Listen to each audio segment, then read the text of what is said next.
doucement partir du côté du savoir-faire à la française avec Nathalie Schranzira. Oh là là, où il va, oui. Je suis ravie de voir que c'est Guillaume qui est trinqué. Qu'est-ce que ça veut dire la Cosmétique Valley? Parce que la ville de Gien n'est pas réputée que pour sa faïence. Elle fait aussi partie de cette fameuse Cosmétique Valley. C'est un endroit très étonnant. Comme je le disais tout à l'heure, pour ceux qui n'étaient pas en début d'émission, un produit sur 10 au monde provient de cette Cosmétique Valley. On y trouve, allez, quelques produits marques. cosmétiques. Guerlain, cosmétiques et pharmaceutiques. Guerlain, Dior, Shiseido, Sisley et notamment Pierre Fabre, en parlant justement d'industrie pharmaceutique. Mais justement, c'est cette entreprise que je souhaiterais vous présenter ce matin. Alors, c'est vraiment une success story. Oui, c'est ce laboratoire, une véritable success story. Notre groupe français est le 2e laboratoire dermo-cosmétique au monde, avec près de 13 000 collaborateurs et près de 500 uniquement sur les sites de Gien et Château-Renard. Le site de Gien, puisqu'on est à Gien, va fêter ses 33 ans au sein du groupe Pierre Fabre. On y fabrique ici, les amis, 80% des médicaments du groupe. Mais non. Mais oui, le site de production pharmaceutique est le plus important du groupe. Donc on y fabrique et on y conditionne aussi ce qu'on appelle les formes sèches, les gélules, les comprimés, les sachets ou encore les pâtes. C'est pour ça que je vous ai présenté des pâtes à dentifrice tout à l'heure ou bien des crèmes liquides.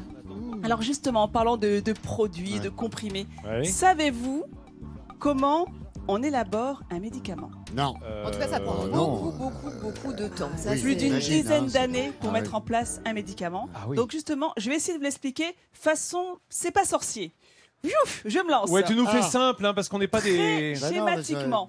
On est basique, nous. On est basique, c'est important. Donc on va dire qu'on va se fixer un objectif pour faire reculer une maladie. Une maladie X. Tiens, je te laisse la choisir, Vincent. Ah bah un truc, le terrible rhume du pied, par exemple. Voilà, le rhume du pied. On doit faire reculer. On n'a pas trouvé encore. Hein. Alors comment ça se passe? Alors, on va commencer par ce qu'on appelle la recherche exploratoire. Oui, dis-moi. C'est des confettis. Alors, ces confettis représentent des molécules. Parce que les molécules, tu peux pas les voir à l'œil nu. C'est une image. Tu comprends, Denis? C'est une image, voilà. Donc, on commence par la recherche exploratoire qui consiste à analyser les potentialités sur des dizaines de milliers de molécules. On va les trier pour sélectionner les molécules les plus prometteuses. De cette recherche exploratoire, ne seront retenues que 100 molécules.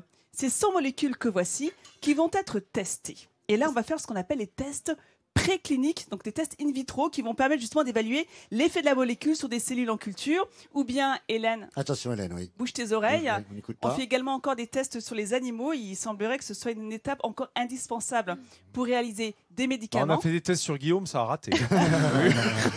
Ça suffit, mais je suis son bouc émissaire. Moi aussi, je suis l'animal qu'on charrie. De ces tests précliniques, on ne retiendra que 10 médicaments potentiels, les amis.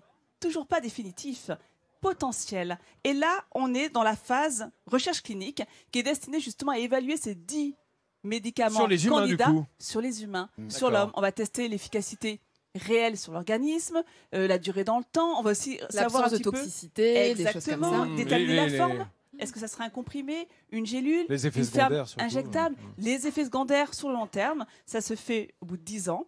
Et voilà. Enfin, on a notre médicament. Donc, ce médicament, on est parti de combien, rappelle-nous? Attends. Ce médicament, on l'a obtenu après 10 années de recherche et de développement, 2 à 3 ans de procédures administratives avant de pouvoir le combien de molécules au départ? Des dizaines de milliers de molécules. Pour une, comme on va conserver. Pour un médicament. Et il fait quoi celui-là? Et 1 milliard d'investissements pour un médicament. Pour avoir ce qu'on appelle une AMM, une autorisation de mise sur le marché. Exactement. Alors Pierre, qu'est-ce que t'en dis de ça? C'est pas le génie à la française?